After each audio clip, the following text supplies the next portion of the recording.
Yanga, also known as El Yanga, was said to be a prince of a royal lineage from the area of West Africa now known as Gabon.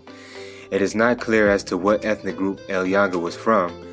During the early colonial period, El Yanga was enslaved in what is now Veracruz, Mexico. Sugarcane was the most profitable crop, so Yanga was made to work on the sugar plantations.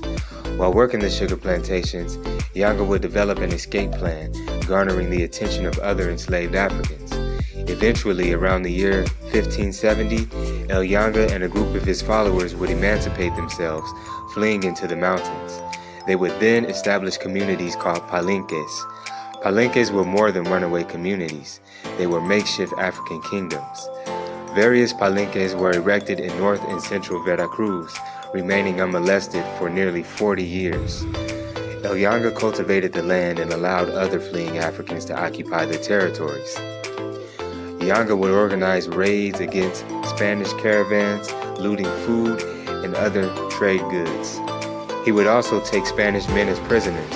Around 1607 or 1608, many rich enslavers in cities like Puebla and New Mexico began to complain as their profit was dwindling.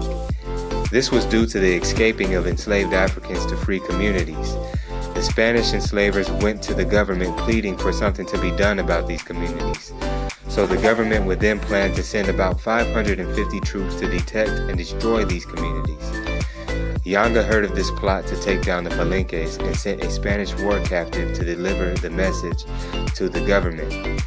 He proposed a peace treaty which stated that land for his people and self-governance was to be bestowed. Anything other than that would result in war. The Spanish wanted to rule over the Africans, subjecting them back into slavery, so they ignored the proposal, continuing to follow through with their plans. So a war came into fruition, and there were numerous casualties on each side.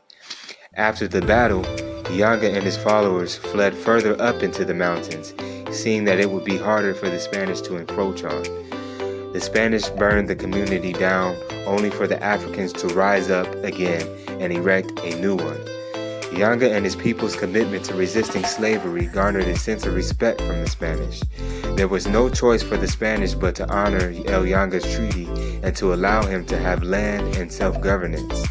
After the death of El Yanga, his son would carry on with his work.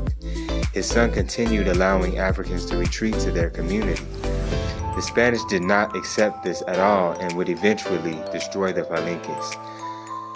Many of the Africans would end up fleeing to Oaxaca, Guerrero, and Acapulco.